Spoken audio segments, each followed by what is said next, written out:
ورد على نهر الحياة وكلهم شربوا وكم للركب من متضلع حاشا الكريم يردهم أتشى وقد وردوا وأصل الجود من ذا المنبع كل الذي يرجون فضلك أمطروا حاشاك أن يبقى هشيما مربعي. Alhamdulillah wassalatu wassalamu ala sayyidina Rasulillah Sayyidina Muhammadin ibni Abdillah salatan nakunu biha mahbubina lak wa mahbubina lah wa ala alihi wa sahbihi wa man walah amma ba'du. Hadirin yang dimuliakan Allah subhanahu wa ta'ala, alhamdulillah Allah subhanahu wa ta'ala menghadirkan kita semuanya di majlis yang penuh dengan keberkahan ini, di telaga kehidupan yang semoga kita semuanya insya Allah menjadi orang yang mendapatkan banyak manfaat daripada kehadiran kita di tempat ini. Yakinlah bahwasanya kita semua yang hadir, yang duduk di tempat ini, yang ada di dalam, yang ada di luar, yang duduk jaraknya beratus-ratus meter jauhnya, Anda semua tidak akan sia-sia. Sesungguhnya yang menghadirkan Anda ke sini adalah Allah yang Maha Dermawan, yang tidak mungkin Allah Subhanahu wa taala akan memulangkan Anda dalam keadaan sia-sia. Allah yang menggerakkan kita untuk duduk di sini. Allah yang memudahkan langkah kita untuk ada di sini. Berapa banyak di antara kita yang sudah duduk di tempat ini dari sebelum subuh, dan nanti kita akan terus duduk sampai adzan zuhur. Bahkan kadang-kadang untuk urusan dunia aja kita nggak mau duduk selama itu. Tapi bisa dibayangkan hari ini kita bisa duduk selama itu dalam keadaan kita semua berbahagia. Yakinlah ini adalah tanda Allah Subhanahu wa taala akan memberikan berkahnya pada kita semuanya. Kita akan pulang membawa hajat-hajat kita semuanya, keberkahan kita untuk diri kita dan untuk semua keluarga kita insyaallah. Amin ya rabbal alamin. Hadirin yang dimuliakan Allah, kita sering mendengar satu nama yang menggerakkan kita untuk kesini, yaitu Habibana Ali bin Muhammad al-Habsyi. Mungkin di HP kita sudah kita putar qasidah ya Habibana Ali syi'lillah, ya Habibana Ali syi'lillah. Maka dalam kesempatan ini izinkan kami mengenalkan sekelumit daripada kemuliaan Al-Habib Ali bin Muhammad al-Habsyi. Beliau Habib Ali bin Muhammad al-Habsyi berasal dari keluarga yang cinta kepada ilmu. Ayah beliau Habib Muhammad bin Husain al-Habsyi adalah seseorang yang menghabiskan waktunya untuk mencari ilmu dan mengajarkan ilmu. Dari satu tempat ke tempat yang lain beliau berpindah, tujuannya adalah untuk mengajarkan ilmu.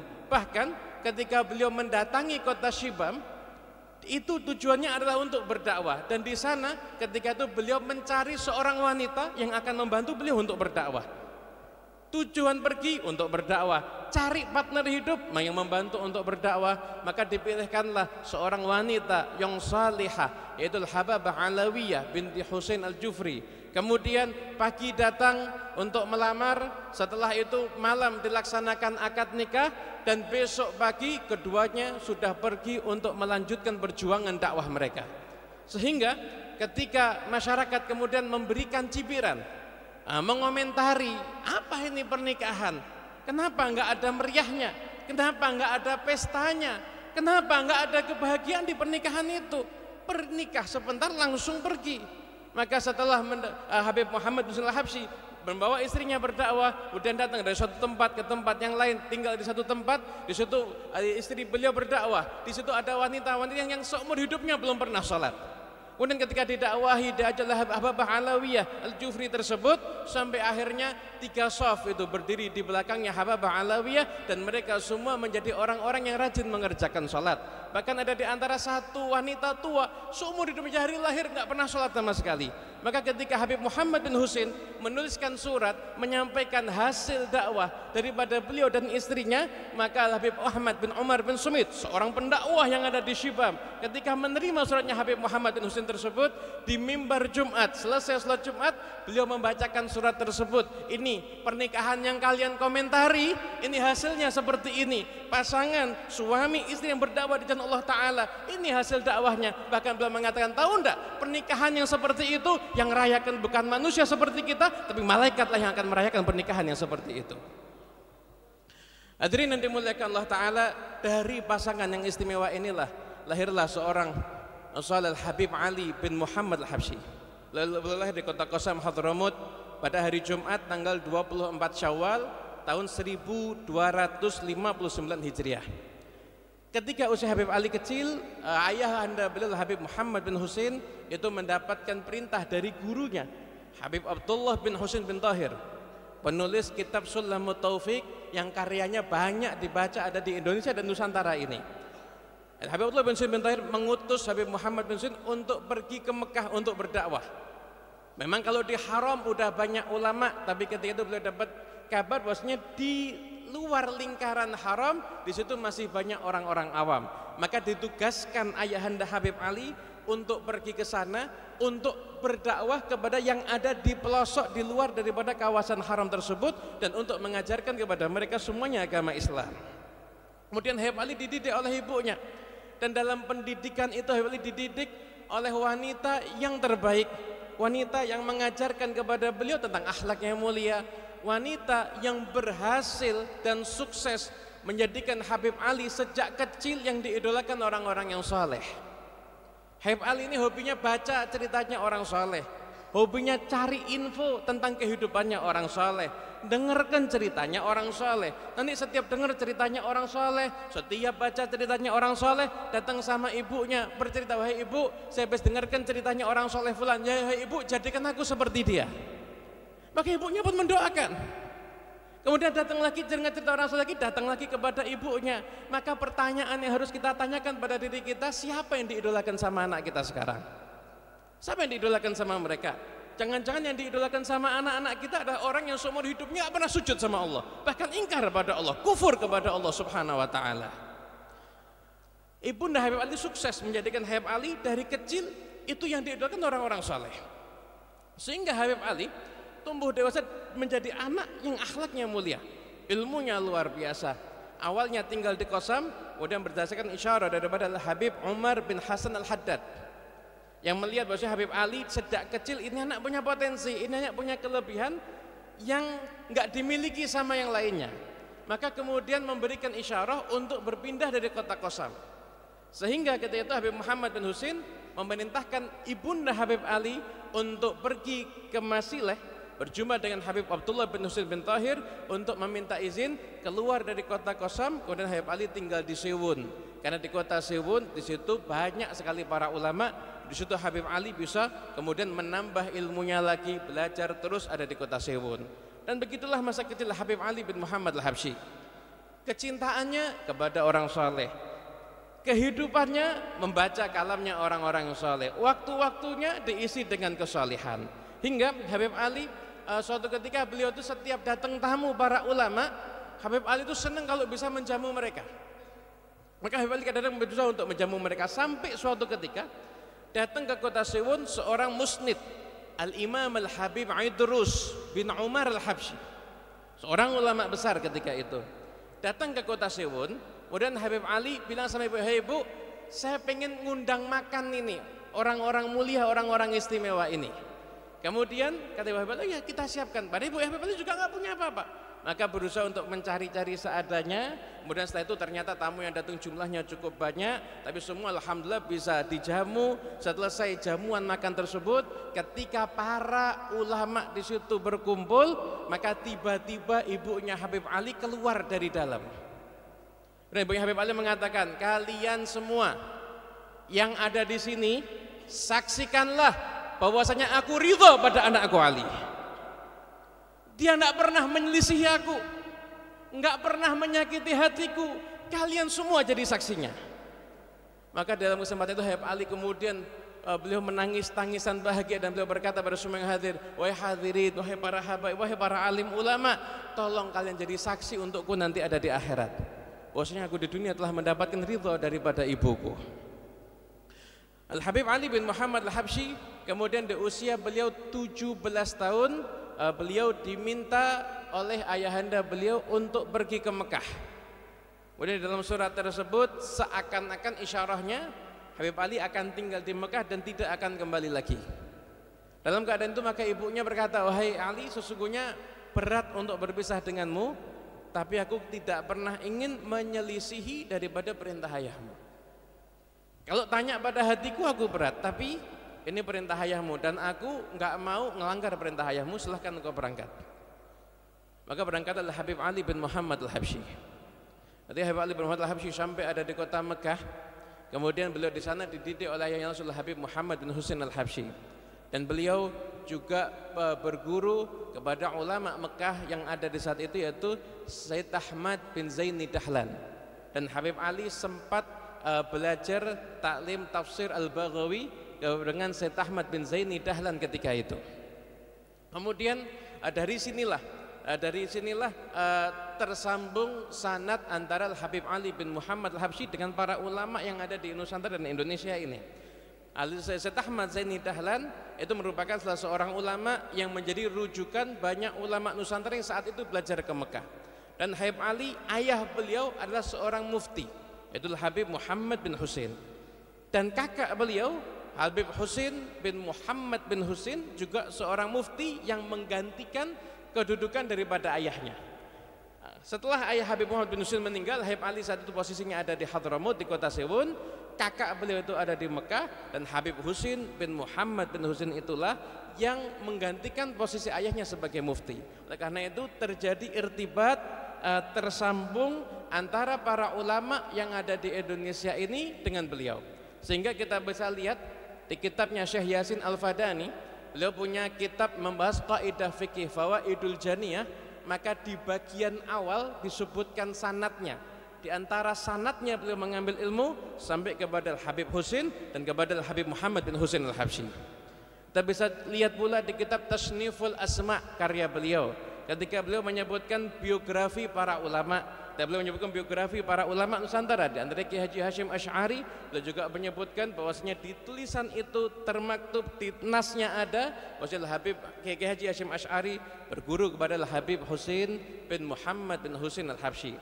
Begitu pula para ulama lainnya, Syekh Mahfud At-Tarmasi dalam muqaddimah bagian awal kitab Hasyiah Termas, itu juga di bagian awal ketika Syekh Mahfud menuliskan biografi guru-gurunya, di antaranya adalah Habib Husain bin Muhammad bin Husain Al-Habsyi. Sehingga di zaman hidup Al-Habib Alawi, pernah Habib Anis itu bercerita, dan beliau menjadi saksi hidupnya, dan beliau bercerita kepada orang yang biasa duduk bersama dengan beliau di majelis ini. Beliau mengisahkan bahwasanya, aku melihat ketika itu Kiai Haji Hashim Asy'ari datang ke Masjid Riyadh untuk berjumpa dengan ayahku. Habib Anis masih ingat akan perjalanan dari Jombang mau ke Tegal, mampir ke kota Solo. Habib Anis kalau berjalan menceritakan sandalnya, suara sandalnya ketika datang, suara tongkatnya pula. Berjumpa dengan Habib Alawi bin Ali Al-Habsyi, yang ayahanda Habib Anis, kemudian berkata, wahai Habib, saya adalah murid paman antum ketika saya di Mekah dulu. Maka kedua-duanya saling menghormati, saling memuliakan, dan terjadi ketersambungan. Setelah tersambung sanad di atas, maka tersambung silaturahmi yang ada di bawah oleh Al-Habib Alawi bin Ali Al-Habsyi dengan Kiai Haji Hashim Asy'ari. Begitu juga dengan para ulama yang lainnya. Oleh karena itu, nggak salah kalau Habib Ali bin Muhammad Al-Habsyi, beliau bukan hanya dikenal ada di kota Nyaja atau di wilayah Nyaja, tapi beliau itu adalah ulama yang ketika itu standarnya internasional. Syekh Yusuf bin Ismail An-Nabhani dalam kitab beliau Jami' Karamatil Auliya, beliau di situ mencantumkan nama Ali bin Muhammad Al-Habsyi, dan beliau menuliskan, wa ajma'u ala annahu min ajallil muhibbina li jaddihil mursalin fi hadzal asr. Sepakat semuanya, ini Ali bin Muhammad Al-Habsyi adalah orang yang paling cinta kepada kakeknya yang ada di zaman sekarang ini. Bihaitsu annahu yastaghriqu katsiran min awqatihi fi dzikrihi wa madhihi wa sholati alaihi. Sehingga berlalu waktu-waktu beliau itu untuk menyebut-nyebut Nabi Muhammad, memuji-muji Nabi Muhammad, mengenang Nabi Muhammad, dan bersalawat kepada Nabi Muhammad SAW. Walahu fil madaih fa'iqah. Bahkan beliau itu punya pujian-pujian yang istimewa untuk Rasulullah SAW. Wa qad akhbarani man athiqu bihi annahu radhiyallahu anhu mimman yastami'u bin nabiyya qadah. Wala yakhfa anna hadhil karamah ya min a'zamil karamat wa a'lal maqamat. Kemudian menceritakan tentang karamahnya Habib Ali bin Muhammad Al-Habsyi berdasarkan sumber-sumber yang beliau percaya, bahwasanya Habib Ali bin Muhammad Al-Habsyi adalah orang yang telah mencapai makam untuk berjumpa yaqadhah berjumpa dengan Nabi Muhammad sallallahu alaihi wasallam. Sepulangnya beliau dari Mekah, Habib Ali pun juga berguru dengan guru Syekh Futuh beliau, Habib Abu Bakar bin Abdullah bin Talib Al-Attas, Yang mana apabila kita lihat pujian-pujian Habib Ali, kalam-kalam Habib Ali itu isinya ada pujian beliau kepada gurunya Habib Abu Bakar Al-Attas. Bukan orang yang ketika itu didatangi oleh banyak orang ada di zamannya. Bahkan beliau kalau ada di wilayahnya, kalau beliau datang ke Mekah, Syekh Ahmad Zaid Dahlan datang, kemudian ada murasalah. Syekh Ahmad Zaid Dahlan sempat menanyakan beberapa permasalahan pada Habib Abu Bakar Al-Attas. Tapi ketika ada di tempatnya orang banyak yang nggak kenal. Bahkan Habib Abu Bakar Al-Attas itu beliau ngajar yang datang 4 orang, 5 orang. Tapi Habib Ali cintai Habib guru beliau luar biasa. Allah mengatakan, saya kalau sudah duduk sama Habib Bakar Al-Attas itu saya walaupun setahun nggak makan insya Allah kuat. Saya nggak akan tanya makan, saya nggak akan tanya minum. Kalau saya sudah duduk bersama dengan guru saya Habib Abu Bakar bin Abdullah Al-Attas. Kemudian ketika termasuk yang menjadikan tingginya keluhuran maqam Al-Habib Ali bin Muhammad Al-Habsyi adalah kecintaan yang luar biasa pada gurunya tersebut. Hingga dikatakan bahwasanya aku pernah datang ke Masjid Thaha yang ada di Kota Siwun. Banyak para alim ulama berkumpul di situ. Dan ketika itu di situ ada guruku Habib Abu Bakar bin Abdullah bin Thalib Al-Attas. Maka ketika aku masuk ke masjid, seakan-akan di masjid itu kosong, yang ada hanya beliau. Bukan beliau menafikan gurunya orang lain atau ulama lain, bukan, tapi menunjukkan betapa hanyutnya beliau di dalam kecintaan kepada guru beliau, yaitu Habib Abu Bakar bin Abdullah bin Thalib Al-Attas. Pertemuan yang singkat, enggak lama Habib Ali berjumpa dengan gurunya, hanya dalam hitungan jari aja beliau bisa berjumpa dengan gurunya, dan setelah itu gurunya meninggal dunia.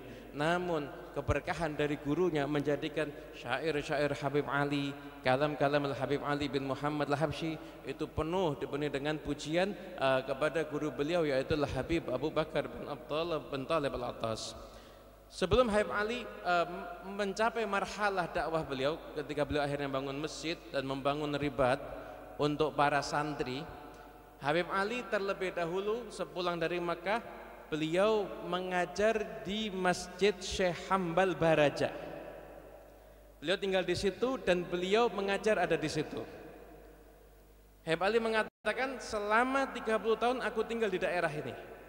Ini siang dan malam, ini masjidnya Syekh Hambal Baraja itu makmur dengan zikir, tilawatul Quran. Kemudian Habib Ali juga menceritakan kenangan beliau dengan tetangga-tetangga beliau yang ada di masjid itu. Beliau menceritakan, jirani kanu fi hadhil mahallah illa ahlul asbab. Ini tetangga-tetanggaku ini yang ada di sekitar Masjid Syekh Hambal ini semuanya pengusaha, walakinnahum kulluhum sulaha. Tapi mereka semuanya orang saleh. Walahum qadamun fil a'malus salihah. Dan mereka adalah orang-orang yang punya amal-amal soleh yang istimewa. Beliau cerita, rumah yang saya tempati itu rumahnya Syekh Abdullah bin Zain Basalamah. Ini rumahnya beliau itu berapa orang soleh udah duduk di situ. Habib Hasan bin Shalih Al-Bahar, Habib Abdullah bin Simunta, dan para alim ulama besar yang lainnya ada di situ. Orang yang soleh, beliau kerjanya mengolah kopi, tapi beliau orang yang dikenal warok dan dikenal ahli sedekah. Bahkan Habib Ali mengatakan, saya kalau masuk Masjid Hambal di akhir malam, saya lihat di satu sisi lagi sholat malam Syekh Abdullah bin Zain Basalamah, dan di sisi yang lain lagi sholat malam pula di situ yaitu Husin bin Ahmad Babher. Orang-orang soleh semuanya makmur masjid beliau itu. Masjid kalau masuk ada Syekh Abdullah Basalamah berdiri baca Al-Quran sambil sholat malam. Di sana ada Syekh Husin bin Ahmad Babher juga lagi sholat malam. Samping rumahnya lagi rumahnya Syekh Ahmad Ali Makarim. Syekh Ahmad Ali Makarim pengusaha juga. Usahanya besar, orang yang ahli infak. Tapi beliau wiritannya satu hari baca 8 juz Al-Quran. Belum lagi bacaan-bacaan zikir yang lainnya. Kemudian Syekh Ahmad Ali Makarim ini enggak keluar rumah kecuali beliau sudah tulis di pintu rumahnya niat-niat yang bagus ketika akan keluar rumah. Kalau mau ke pasar, saya niat mencari nafkah, saya niat ini. Kalau mau ke masjid, saya niat ini. Semua niat-niat itu beliau tulis, dan beliau itu selalu meniatkan niat-niat tersebut ketika beliau akan pergi kemanapun juga. Di dalam wasaya yang Habib Ali kirimkan kepada ponakannya Syekh Ahmad Makarim, itu Syekh Muhammad Makarim yang tinggal di kota Solo ini, beliau mengatakan, pamanmu Ahmad Ali Makarim adalah orang yang saleh. Beliau tidak keluar rumah kecuali setelah mengasaskan dengan niat-niat yang bagus. Dan Anda tahu, kata beliau cerita kepada keponakannya, tahu enggak, Syekh Ahmad Ali Makarim ini hasil dari upaya beliau itu setiap keluar niat terus, ketika beliau di akhir usianya, ketika rohnya akan dicabut oleh Allah Subhanahu wa taala, maka Syekh Ahmad Ali Makarim berteriak mengucapkan kalimat tauhid la ilaha illallah dengan suara yang keras dan disaksikan oleh semua yang hadir di situ. Orang-orang yang mulia ada di sekitar Habib Ali bin Muhammad Al-Habsyi, begitu juga Syekh Muhammad Al-Khatib dan lain sebagainya. Ya, orang-orang yang tinggal di sekeliling Habib Ali bin Muhammad Al-Habsyi. Terus berjalan dakwah Habib Ali sampai beliau membuat ribat pertama kali tempat untuk menampung orang-orang yang belajar ilmu agama. Setelah beliau membuat ribat, kemudian beliau membuat Masjid Riyadh. Setelah beliau membuat Masjid Riyadh, maka beliau melanjutkan perjuangan dakwah beliau, mengajarkan orang untuk ke jalan, mengajak orang jalan Allah Subhanahu wa taala, mendamaikan orang yang berselisih. Dalam salah satu mukatabah beliau disebutkan beliau melakukan perjalanan jauh menuju ke satu kota, dan di kota itu lagi banyak itu tokoh-tokohnya berselisih. Maka Habib Ali datang ke sana, dan ketika itu orang udah mengatakan ini nggak bisa didamaikan, udah percuma ini, biarkan aja musuhan. Habib Ali datang, Habib Ali duduk di sana, duduk di tempat fulan, duduk tempat satunya, terus dilazimi sama Habib Ali sampai keduanya akur dan berdamai. Setelah keduanya akur dan berdamai, anak-anaknya diambil sama Habib Ali. Habib Ali yang langsung programkan, panggilkan guru ngaji, ini anak-anak tokoh yang bertiga ini dijadikan satu kelompok belajar ngaji dengan guru yang sama. Sehingga Habib Ali bukan hanya mendamaikan perselisihan yang ada di saat itu, tapi beliau juga mengkonsep agar tidak jadi perselisihan di masa yang akan datang. Kenapa? Karena anaknya udah jadi teman semuanya. Itu perjuangan dakwah Habib Ali dari suatu tempat ke tempat yang lain, ke tempat yang lain. Dan Habib Ali dikenal juga dengan infaknya yang luar biasa. Ketika terjadi kemarau panjang saat itu, salah seorang pecinta Habib Ali, Umar bin Ahmad Jawas, datang sama Habib Ali. Habib, ini orang-orang dari pelosok datang ke sini semua. Di tempat-tempat udah kekeringan, nggak ada makanan. Ya udah datang ke sini semua, ini kota Siwon full. Gimana ini, kita juga bingung ini. Maka Habib Ali mengatakan, kita bisa lihat ini bagaimana cara pikirnya orang yang soleh, bagaimana cara pikir orang yang pikirannya akhirat. Pola pikir orang yang dicari adalah ridhonya Allah dan ridhonya Rasulullah SAW. Habib Ali mengatakan pada pecintanya tersebut, jangan khawatir, jangan khawatir. Ini orang-orang dari jauh-jauh ini datang, ini hadiah dari Allah untuk kita. Allah ingin kita ngajarkan ilmu agama pada mereka. Ini kalau kita ngirim guru ke kampungnya masing-masing, perlu biaya berapa? Repot. Bayangkan sama Allah didatangkan ke sini karena masa paceklik. Kalian buka rumah kalian. Siapa yang bisa nampung tamu? Silahkan menampung tamu. Buka rumah kalian, saya yang akan kirimkan makanannya ke rumah kalian. Saya yang akan tanggung nafkah mereka, dan saya yang akan langsung kirimkan guru untuk mengajari mereka tentang tata cara agama Islam. Sehingga ketika itu orang-orang tersebut selama 2 bulan, bertamunya bukan 3 hari lagi ini, 2 bulan tinggal di sana, dijamu setiap hari sama Habib Ali Al-Habsyi. Satu dikirimkan guru, dikenyangkan zahirnya dan batinnya sama Habib Ali Al-Habsyi. Zahirnya dikenyangkan, dikasih makanan, dan batinnya dikenyangkan dengan dikenalkan ke jalannya salafus saleh, dikenalkan caranya sholat, diajari caranya berwudu, diajari caranya bersuci. Yang mana kalau mereka sudah bisa mensucikan zahirnya, maka insya Allah Allah akan mensucikan batin mereka insya Allah. Akhirnya seperti itu Habib Ali bin Muhammad Al-Habsyi. Di usia beliau 68 tahun, Habib Ali mengubah karya yang sangat istimewa, yaitu Maulid Simtud Duror, ungkapan kecintaan Al-Habib Ali pada Rasulullah Sallallahu Alaihi Wasallam. Di momen itu Habib Ali buat Simtud Duror itu bukan dikarang, duduk mikir yang diomongkan apa, enggak seperti itu. Tapi Habib Ali duduk, putranya Habib Muhammad datang. Habib Muhammad bawa pena, bawa kertas. Habib Muhammad mengatakan sudah saatnya maulidnya untuk digubah. Habib Ali secara spontan langsung membacakan Alhamdulillahil Qawi Sultan al-Wadih Burhan al-Mabsudi fil wujudi karamuhu wa isanu. Terus ditulis sama putranya. 3 kali duduk. 1 kali duduk, 2 kali, 3 kali, jadilah Maulid Simtud Duror. Betul-betul ungkapan hati seorang pecinta kepada yang dicintainya. Enggak ada bahasa-bahasa dipaksakan atau tidak, tapi betul-betul murni daripada hati beliau mengubah Maulid Simtud Duror tersebut, hingga Maulid tersebut dibaca oleh murid-murid Habib Ali sampai ke Indonesia ini, dibawa oleh Habib Muhammad bin Idrus Al-Habsyi dan dibaca di majlis-majlis beliau di tempat-tempat yang lain, hingga akhirnya bisa kita saksikan saat ini. Mungkin kemarin Rabiul Awal banyak tempat yang mengadakan pembacaan Maulid Simtud Duror, Maulidnya Habib Ali bin Muhammad Al-Habsyi. Hari Ahad seperti hari ini, tanggal 20 Rabiul Tsani tahun 1333 Hijriah, Al-Habib Ali bin Muhammad Al-Habsyi beliau berpulang ke rahmatullah, dan beliau meninggalkan putra-putra yang menjadi penerus perjuangan beliau adalah Habib Abdullah dan Habib Muhammad yang tinggal ada di Haman beserta Habibah Khadijah. Begitu pula ada yang tinggal ada di Solo ini, ada putra Habib Ali, Habib Ahmad bin Ali yang dimakamkan di Tipes ada di kota Solo, dan juga yang mengadakan haul ada di kota Solo ini pertama kali, yaitu Habib Alawi bin Ali Al-Habsyi. Habib Alawi bin Ali Al-Habsyi adalah seseorang yang telah banyak mendapatkan kabar gembira dari ayahanda beliau. Ketika Habib Alawi masih muda, Habib Alawi pernah melakukan perjalanan jauh untuk menghadiri pernikahan salah satu kerabatnya.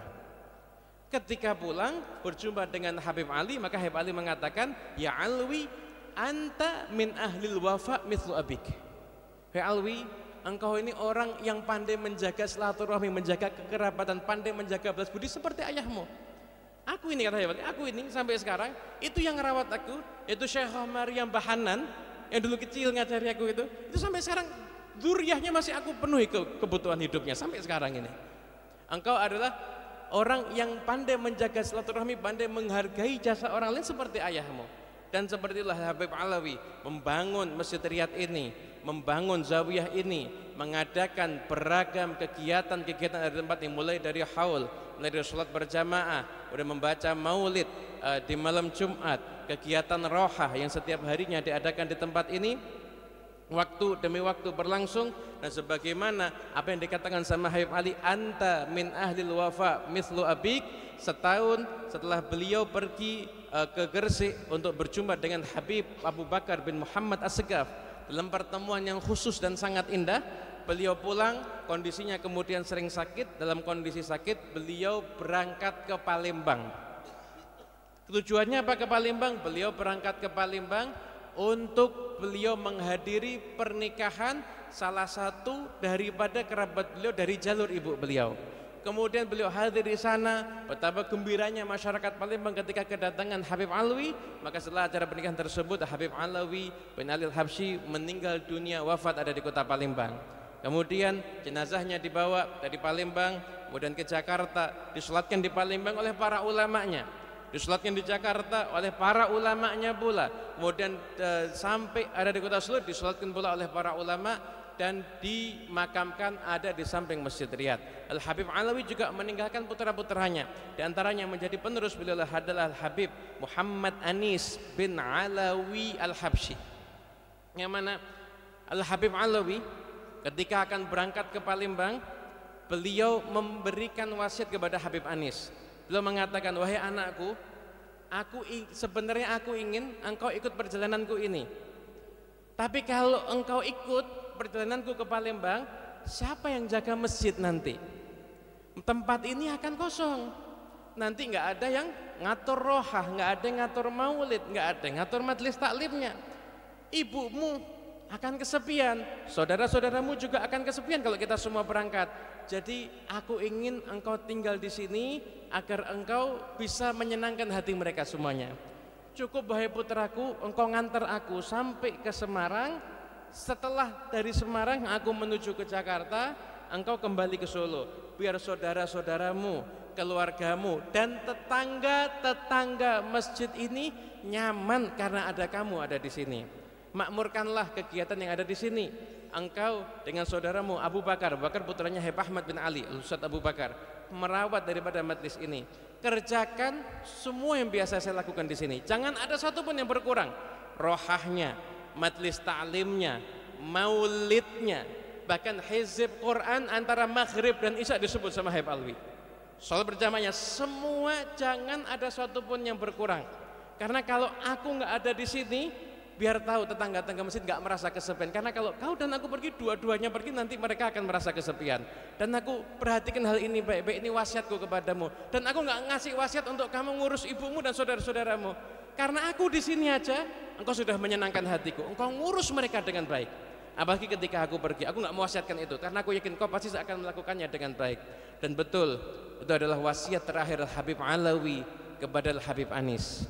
Dan kita semua yang ada di sini menjadi saksi bahwasanya Al-Habib Muhammad Anis bin Alawi Al-Habsyi telah menjalankan wasiat itu sebaik-baiknya. Tempat ini menjadi saksi, masjid ini menjadi saksi bahwasanya keistiqomahan beliau menjalankan wasiat dari orang tuanya, merawat daripada peninggalan ayahnya, itu beliau laksanakan dengan sebaik-baiknya hingga haul Al-Habib Ali bin Muhammad Al-Habsyi itu didatangi dari segala macam penjuru. Kemudian Masjid Riyadh menjadi masjid yang tetap makmur. Itu semua tidak terlepas daripada upaya daripada Al-Habib Muhammad Anis bin Alawi Al-Habsyi. Dan begitulah Al-Habib Anis dalam hidupnya tidak pernah sedikit pun meninggalkan daripada jalur ayahanda beliau Al-Habib Ali bin Muhammad Al-Habsyi. Ikhwani rahimakumullah, Habib Anis gak pernah meninggalkan jalurnya Habib Ali. Habib Ali itu di rumahnya itu dapurnya besar. Kenapa? Karena beliau tiap hari jamu tamu banyak. Ratusan orang yang dikasih makan sama Habib Ali setiap hari di rumahnya, bukan yang di luar rumahnya. Yang tadi disebutkan itu yang dikirim keluar rumah itu lain lagi. Yang di dalam rumah aja tiap hari ratusan manusia. Itu dapurnya Habib Ali nggak pernah berhenti masak. Beliau menjamu para tamu. Begitu juga Al-Habib Alawi. Ketika ada di sini, ini tempat istirahatnya para tamu. Kumpul orang di sini, datang orang bisa tinggal di sini 1 bulan, 2 bulan, 3 bulan, semua dijamu makannya adalah Al-Habib Alawi bin Ali Al-Habsyi. Begitu juga Al-Habib Muhammad Anis bin Alawi Al-Habsyi. Yang pernah berjumpa dan bertamu kepada beliau pasti akan tahu betapa perhatiannya beliau pada tamu. Bahkan walaupun kalau tamunya itu anak-anak, anak muda, anak kecil, dijamu sama Habib Anis seperti beliau menjamu orang yang dewasa, seperti menjamu para ulama besar. Dijamu oleh Habib Anis. Beliau juga punya dapur, bahkan sebelum Habib Anis wafat itu beliau sempat ngecek dapur yang baru aja beliau perluas dapurnya. Itu beliau dalam kondisi sakit ini sempat ngecek dapur tersebut itu beberapa saat sebelum wafat beliau, yang menunjukkan perhatiannya yang luar biasa untuk semuanya itu menghormat tamu, untuk tempat ini menjadi tempat yang bisa menghormat para tamu. Oleh karena itu di sini kita perlu menyampaikan bahwasanya acara haul ini juga yang haul yang ada di tempat-tempat lain itu bukan bisnis yang berkedok agama atau apapun juga, tapi di tempat ini kita berupaya untuk menjamu tamu, memuliakan tamu, menghormat tamu, para alim ulama, para habaib, para kiai, semuanya kita upayakan untuk semuanya kita hormati. Di sini nggak ada kotak infak keliling, nggak ada yang diedarkan sampai di luar-luar, silakan mencari, nggak ada kotak amal yang kita buat, sama sekali nggak ada. Kenapa? Karena niat kita sebagaimana niat para pendahulu kita yang terdahulu itu Habib Ali bin Muhammad Al-Habsyi, bahwasanya kita di sini adalah ingin melayani umat. Walaupun kita tahu kita belum maksimal, pasti masih banyak kekurangan di sana sini, namun kita tetap berusaha agar kita berada di jalurnya Habib Ali bin Muhammad Al-Habsyi. Dan alhamdulillah hari ini kita telah berkumpul. Habib Ali, semoga Allah Ta'ala memandang kita semuanya dengan pandangan yang memberkahi kita semuanya. Allah Ta'ala jadikan pertemuan ini pertemuan yang mendatangkan keberkahan. Allah pandang kita dengan pandangan yang bisa merubah kehidupan kita, merubah nasib kita, merubah keadaan kita menjadi lebih baik. Ya Rabbi Allah, yang berkumpul di tempat ini ampuni semua dosanya, kabulkan semua hajatnya, jadikan rubah keadaan kita jadi keadaan yang sedang sakit, Allah Ta'ala angkat segala macam penyakitnya. Yang punya susah Allah Ta'ala singkirkan semua kesusahannya, singkirkan semua penderitaannya. Ya Rabbi Allah, di tempat ini pula kami memohon semoga berkah majlis ini bisa menjadi sebab diangkatnya penderitaan saudara-saudara kita yang ada di Palestina. Ya Rabbi Allah, angkat penderitaan mereka. Ya Rabbi Allah, menangkan mereka, jayakan mereka. Ya Rabbi Allah, jadikan anak-anak kecil yang tak berdosa itu ya Rabbi Allah mendapatkan kehidupan yang jauh lebih bahagia. Ya Rabbi Allah, jadikan kami berkumpul di tempat ini semua yang saling mencintai karena Allah. Satukan hati kami, jadikan kami semua yang mendapatkan berkahnya Habib Ali bin Muhammad Al-Habsyi, dan kumpulkan kami di tempat ini di tahun-tahun yang akan datang dalam keadaan yang lebih baik. Sininan ba'da sinin wa awam ba'da awam. Rabbi fanfa'na bi barakatihim wahdinal husna bi hurmatihim wa amitna fi tariqatihim wa mu'afatin minal fitani wal afu minkum.